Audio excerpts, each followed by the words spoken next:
long have you done it now? So over 2 years. But I coached before, obviously, when I was in corporate, but not to the extent I do now. And I would class myself as a much better coach now than I was before. What's the biggest thing that you've shifted on, do you think? Do you know, I felt that when I was in corporate, I was almost like a shell of what I could be or could become. So I think me is the biggest thing I've shifted on, and how much I can learn and how much I can implement and how much I can change. I'm really enjoying that element of it and my personal growth. So that's one of the things I enjoy. Great. What about you? How long have you been coaching now? 7 years. 7 years. It's interesting. As I asked the question, I was thinking, okay, what does that mean for me? The biggest shift for me, interestingly, I would say, is I'm asking, obviously, a ton more questions. So I think in my corporate days, I was more of a make a statement kind of guy. And there's this thing called advocacy and inquiry. And I would probably be more inclined to advocate a point as opposed to inquire about a point. Yeah. So I think that, and I guess I would never have become a good coach if I'd continued in the old vein. So asking better quality questions. So over the last 6 years... Why 6? Are you not coaching 6 years? 7. Sorry. Well, get it What's right. 1 year between friends? So over the last 7 years, Alan, what, if you were to look back over the last 7 years in your coaching journey, what would you have done differently to get to where you are now a bit quicker?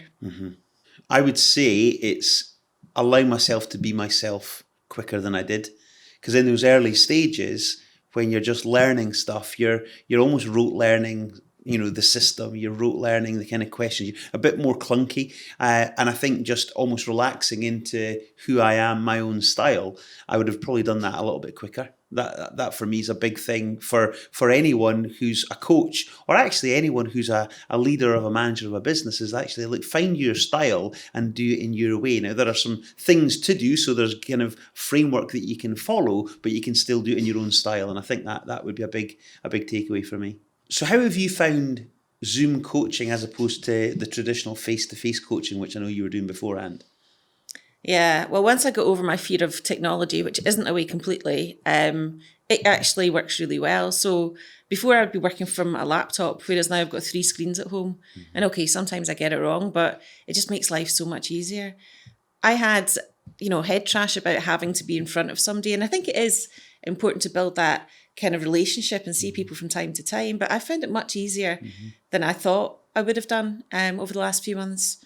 We started our leadership and management program. We were due to start in person just as COVID hit last year. And we turned a whole workshop and leadership and management program to an online session. So what are your reflections on that? Yeah, well, I'm probably like you. I mean, it's surprising how quickly you can adapt to a different method of delivery. But in many respects, I think it's, in a lot of instances, actually a more effective way of coaching. I think clients, bizarrely, almost get a better experience because much more present, much more focused, certainly much more time efficient as well. And I think the access to have things at your fingertips. So I've found that we can quickly share a screen and look onto a spreadsheet, for example, or grab something that might help the coaching session much more easily because things are at hand. So from a personal perspective, I actually think that there are a lot of upsides to Zoom coaching. So we're currently going through our second lockdown. We don't know quite yet when we'll come out of it. What does your coaching look like moving forward? Is it going to be a blend? Are you going to move back to one-to-one coaching? I think that's a good question. Well, I think first of all, here we are in my office today. I've kept the office on throughout lockdown. The reason being is because I wanted to offer the choice for people. I think what will happen, previously it was 100% face-to-face coaching like this. My expectation is it's probably going to be a 60-40 split in favour of Zoom. I mean, at the end of the day, if it falls back to 100% face-to-face, that would be fine. However, I suspect that it's going to be much more online than face-to-face, and that's okay. That's great. So, what about you?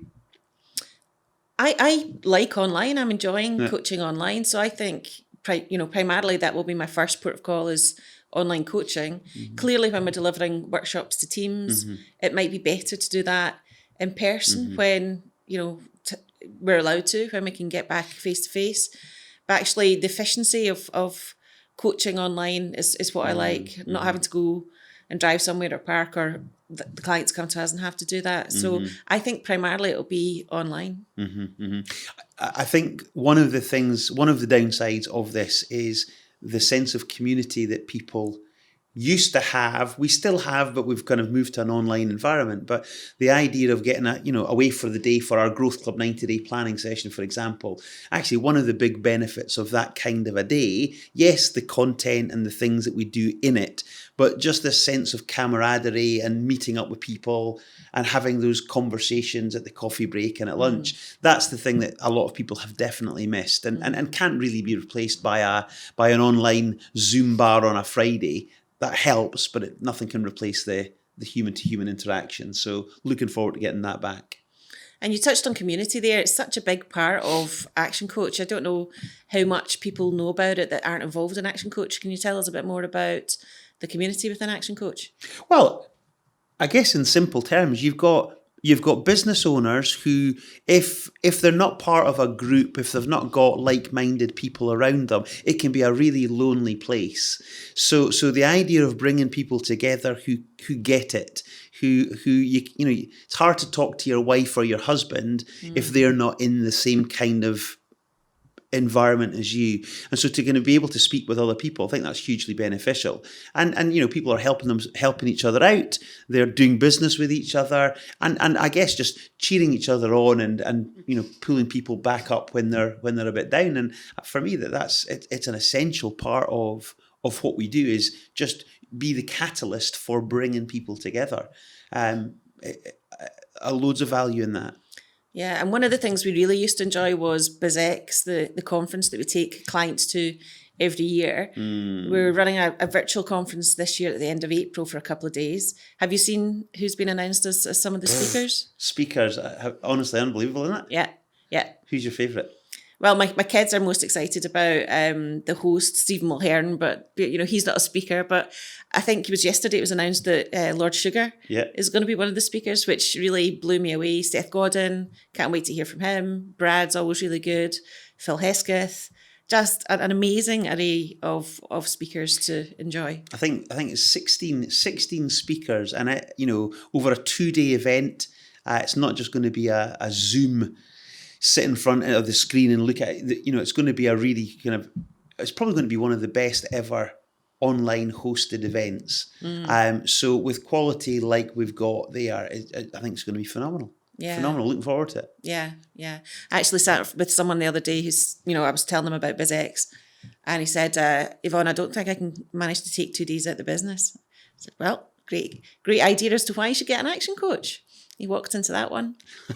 Did he sign up as a client? He didn't sign up as a client, no, not yet. He will. If you could offer one piece of advice to a business owner right now, what would that be? Plan for what's coming next. Everything's changed immeasurably. Some people will be doing really well from this, in which case you need to plan to learn to scale and grow your business and get the structure and the infrastructure ready for what's coming. Others might have struggled, and in which case use the time now to get absolutely bulletproof, so when the economy opens back up and we can start to trade, they're really well placed. They've got their plans in place. They've got their marketing in place. They've got their systems and their processes that they knew were urgent but never quite got around to, or important, but never quite got around to. Get all that stuff in place now so you can get off to a really, really fast start when we can. I would agree. I think I've certainly found that those clients of ours who have had to close their businesses, so retail, leisure in particular, who've been hardest hit, it would have been really easy just to say, well, that's me. What can I do? But they've really busied themselves by doing exactly as you described. So I've got every expectation that they're going to come out and really take advantage of the surge that I think we're going to see come. Who knows when that's going to be? June time, maybe. Who knows? Hopefully. But yeah, I think business owners across the board deserve to have a really good year, the second half of this year for sure. And do you find you've had to coach more on mindset in the last few months because, it's unprecedented what's happened? Is that something you've had to work on harder with clients? Well, I would say, if I were to look back at kind of the whole thing, the first bit was around shock, wasn't it? It's like, oh my God, how on earth do you deal with this? It was a bit of panic and get the cash flows in play. So from that point of view, there's some practical things that you need to deal with just to attend to the new situation. I think what's happened in the second lockdown is I'm noticing with the darker nights, and it's happened again. Boredom is starting to kick in for some people. They're just, when I say boredom, no one's bored because they're busy doing stuff. They're just scunnered with it and saying, when's this going to end? So I think just keeping people focused and ensuring that they have faith that better times are coming. That's been a big kind of focus for coaching. And you did an awful lot in the first lockdown for your clients by bringing them together on a more regular basis and putting on additional learning. Tell us a bit about how that worked out. Well, I think that's the most important thing to have done is bind people, especially when people can't move and they can't be together. The one thing that we needed to do was bring people together, at least virtually, through webinars, through daily check-ins. Actually, Zoom bar, we've got Zoom bar just this evening. Where are we now? Quarter past 3. Yeah. So in about an hour and 45 minutes, we'll all be sipping on a beer and a gin and tonic. So things like that are important. Again, it doesn't replace being at a bar and having a good chat with someone face to face, but it doesn't half help to be able to unwind after a busy week. So I think that's critical. But yeah, looking forward. In fact, I don't know if you got the note. We've already got our party date lined up in June. All things being well, we will have a big gathering of people. Hopefully, with the restrictions will allow at the end of June. At the best ramen restaurant in town. At the best ramen restaurant in town. So Teddy, thank you for letting us use your place. So are you coming? Yeah, I'll come. Feel like a wee GM. I'll be fine. Yvonne would come to the opening of an envelope. You know me well. So from the coaching community, what I found is I have spoken to more coaches and action coach, and I've built some stronger relationships that I don't think I would have built had it not been for the pandemic. What's your experience been? Totally agree with that. I think, we worked pretty closely as a Scottish team up here because of physically being close together. But I think, with virtual, everyone's your friend and everyone is just a click away. So yeah, I would agree with that entirely. And that's, in many respects, it's kind of, again, opened our eyes to just how big and how great a team we've actually got.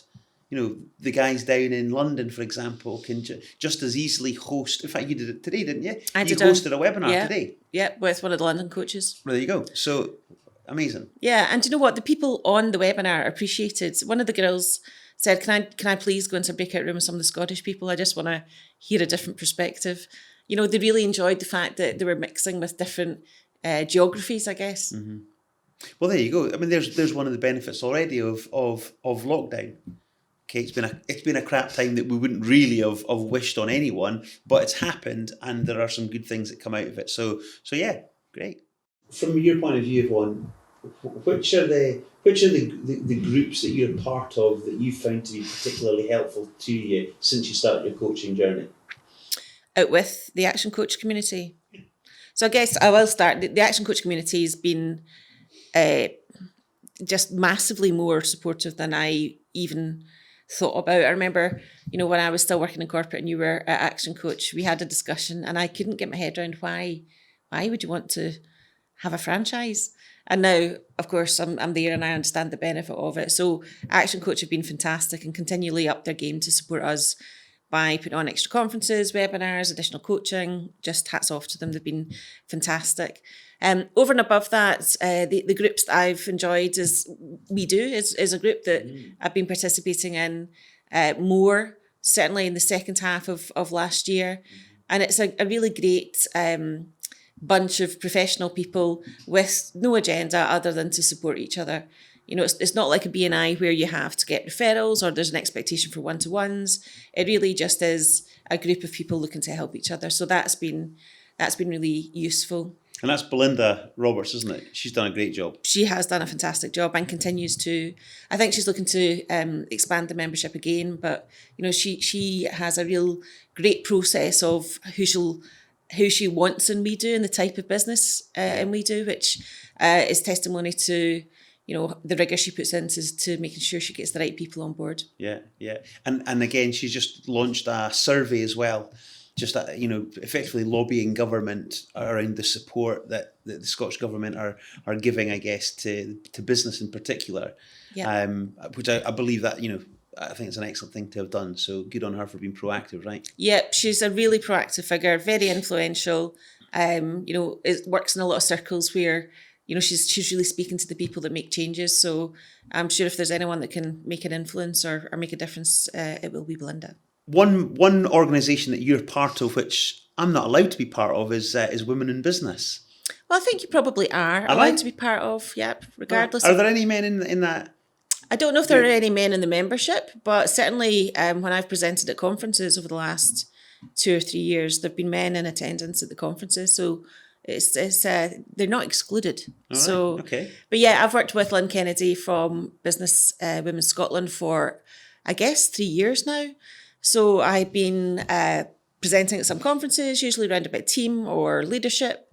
And also I'm part of a community of coaches that support the network there. What I also do is the Programme for Growth. So they've partnered with Royal Bank of Scotland and Business Women Scotland, and they provide a Programme for Growth which goes on once a quarter. So it's aimed at women in business who've been trading for at least, I think it's 3 years, and have a turnover of, I think it's about 250k per annum, who want to grow. And what Lynn does in conjunction with her partners is she puts on a 3-day programme for them and brings in solicitors and brings in myself for business coaching, so they can get exposed to things that will help them and help their business grow. So it's a good thing to be part of, and some excellent businesses are coming through the ranks on that. There's loads of support, I think, certainly Edinburgh, I dare say over in Glasgow as well. So in Scotland, there seems to be an awful lot of support for small business. Would you agree with that, or? Yeah, I think the statistics are stacked, that we've got so many small to medium enterprises that there's been a real upsurge, particularly in the tech industry, the tech world.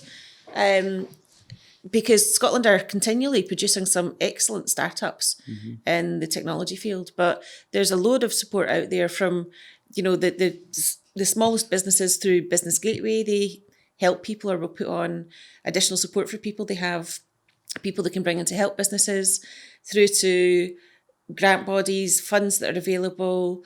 There's just a lot out there that people can access. And out of interest, as a coach then, how do you view all this support, some of which is free as well? Do you see that as a threat to your coaching business, or, what's your angle? Well, I actually do some stuff for Business Gateway because I believe everyone should have access to coaching. So actually, I do some programs for them. But, there's enough business around for everybody. And if we grow the economy, so Scotland is booming, then we all benefit. So anything that can help people at that particular stage of their journey is great, because it might be that, I'm not the right coach for everyone at that time.